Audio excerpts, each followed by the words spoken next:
Bo'ldi, tushundim. Agar yana bo'lsa yaxshi bo'lardi, aytarsan menga, xo'pmi? Bo'pti, xo'p. Xo'p. Oyijon, men keldim. Keldingizmi? Kelin, mana. Hilola ham o'zini hissasini qo'shib, qo'lidan kelgancha tashlab ketdi.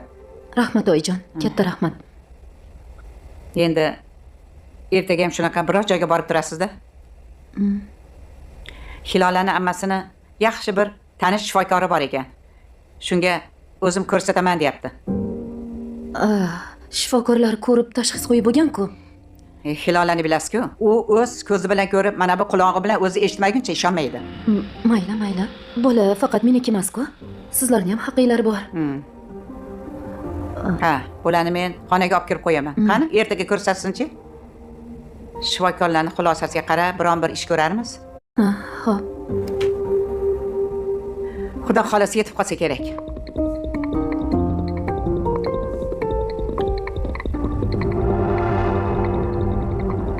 Shifokorga ko'rsatarmish.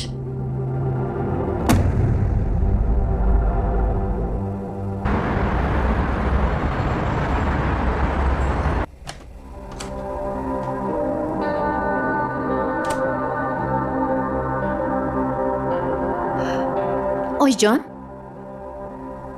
meni ozroq ishlarim bor edi. Ha, sizga o'zi hozir shuni aytmoqchi edim. Hilola kelyapti. Bilasiz-ku, sizni yoqtirmaydi. Behruzni ham shifoxonaga olib boramiz. Shuning uchun iloji boricha uyda bo'lmay turing, ko'chadami, qayerdadir yurib turing. Xo'p? Xo'p, oyijon. Bo'lmasam men bora qolay. Mayli.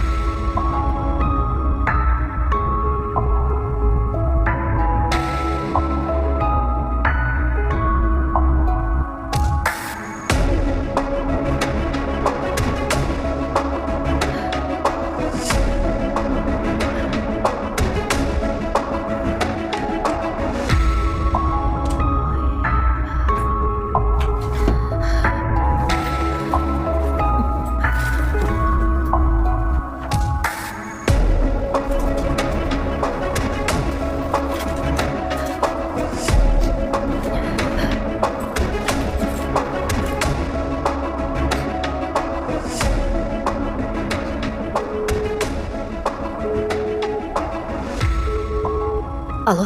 Eshitaman. Tez yetib keling, ish pishdi. Rostami? Hamma narsa tayyor.